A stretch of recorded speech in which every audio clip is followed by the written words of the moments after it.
नमस्कार दोस्तों, लक्ष्य टू सक्सेस चैनल में आप सभी का बहुत बहुत हार्दिक स्वागत करता हूं। मित्रों, आज 5 अप्रैल है और आज के दिन राष्ट्रीय समुद्री दिवस मनाया जाता है। आज का ये पूरा सेशन इसी पर आधारित होगा। आइए राष्ट्रीय समुद्री दिवस के बारे में कुछ महत्वपूर्ण तथ्य हैं, उनको जान लेते हैं। प्रत्येक वर्ष 5 अप्रैल को भारत में राष्ट्रीय समुद्री दिवस मनाया जाता है। इस दिवस का उद्देश्य भारतीय समुद्री क्षेत्र की रक्षा, परिरक्षण और संरक्षण की अनिवार्यता को चिन्हित करना है। किसी देश के समग्र विकास और व्यापार को बढ़ाने के लिए सुरक्षित समुद्री क्षेत्र और मार्ग अत्यंत महत्वपूर्ण होते हैं। यह दिवस वर्ष 1964 से मनाया जा रहा है। भारत के समुद्री इतिहास में 5 अप्रैल का क्या महत्व है, आइए इसके बारे में जानते हैं।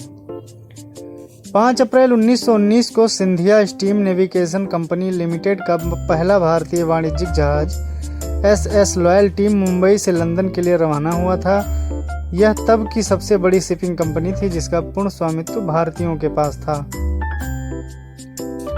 समुद्री व्यापार के बारे में देखते हैं। देश में कुल जो समुद्री तटरेखा है वो 7517 किलोमीटर की है। भारत में दुनिया का 16वां सबसे बड़ा समुद्री उद्योग है। यहाँ 12 प्रमुख बंदरगाह और 205 अधिसूचित छोटे और मझले टाइप के बंदरगाह हैं। समुद्री सुरक्षा हेतु भारत के प्रयास क्या क्या किए गए हैं उस पर एक नज़र डालते हैं। क्षेत्र में सभी के लिए सुरक्षा और विकास, जिसे सागर नीति भी कहते हैं, आइए इसके बारे में जानते हैं। भारत की सागर नीति एक एकीकृत क्षेत्रीय ढांचा है जिसकी शुरुआत वर्ष 2015 में प्रधानमंत्री द्वारा मॉरिशस से हुई थी। इस नीति के आधारभूत स्तंभ हैं हिंद महासागर क्षेत्र में एक सुरक्षा प्रदाता के रूप में भारत की भूमिका। भारत IOR यानी हिंद महासागर क्षेत्र में अपने समुद्री पड़ोसियों के साथ आर्थिक और सुरक्षा सहयोग को मजबूत करने व उनकी समुद्री सुरक्षा क्षमताओं को बढ़ाने के लिए प्रयास करेगा। IOR के भविष्य पर अधिक एकीकृत और सहयोगात्मक ध्यान इस क्षेत्र के सभी देशों के सतत विकास की संभावनाओं को बढ़ाएगा।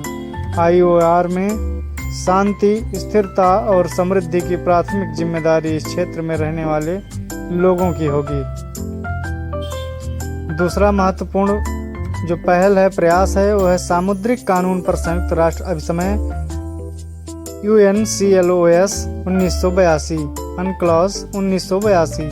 यह एक अंतर्राष्ट्रीय समझौता है जो समुद्री गतिविधियों के लिए कानूनी ढांचा स्थापित करता है। इसे समुद्र के नियम के रूप में भी जाना जाता है। भारत इसका एक प्रमुख समर्थक देश है। यह समुद्री क्षेत्रों को 5 मुख्य क्षेत्रों में विभाजित करता है, जैसे आंतरिक जल, प्रादेशिक सागर, सन्निहित क्षेत्र, विशिष्ट आर्थिक क्षेत्र EEZ और हाई सीज। यह तटीय देशों और महासागरों को नेविगेट करने वालों द्वारा अपतटीय शासन के लिए मजबूती प्रदान करता है।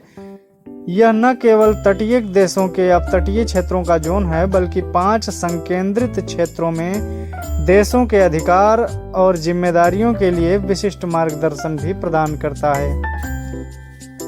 अगला पहल है मैरीटाइम इंडिया विजन MIV 2030। वर्ष 2021 में 10 वर्ष के मैरीटाइम इंडिया विजन 2030 की घोषणा हुई थी। इसका उद्देश्य भारतीय समुद्री क्षेत्र का कायापलट करना है।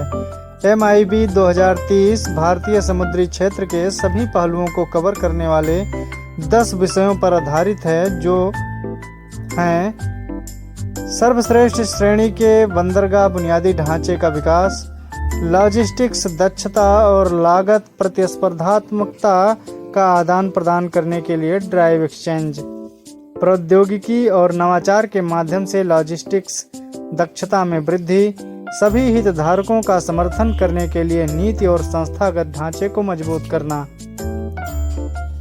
जहाज निर्माण, मरम्मत और पुनर्चक्रण में वैश्विक हिस्सेदारी बढ़ाना, अंतर्देशीय जलमार्गों के माध्यम से कार्गो और यात्रियों की आवाजाही में वृद्धि, महासागर, तटीय और नदी क्रूज क्षेत्र को बढ़ावा देना, भारत के वैश्विक कद और समुद्री सहयोग को बढ़ाना, सुरक्षित, सतत और हरित समुद्री क्षेत्र में विश्व का विकास करना, नेतृत्व करना, विश्व स्तर की शिक्षा, अनुसंधान और प्रशिक्षण के साथ शीर्ष नेविगेशन राष्ट्र बनाना।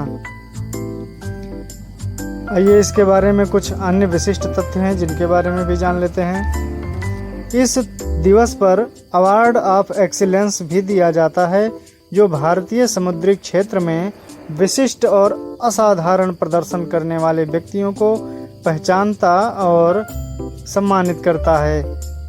अंतर्राष्ट्रीय समुद्री संगठन समुद्री सुरक्षा और जहाज़ों से होने वाले प्रदूषण को नियंत्रित करने के लिए प्रतिबद्ध है। भारतवर्ष 1959 में इस संगठन का हिस्सा बना था। आज के वीडियो में बस इतना ही। ऐसे ही महत्वपूर्ण तथ्य जानने के लिए हमारे साथ बने रहें और हमारे इस चैनल को सब्सक्राइब कर लें। धन्यवाद।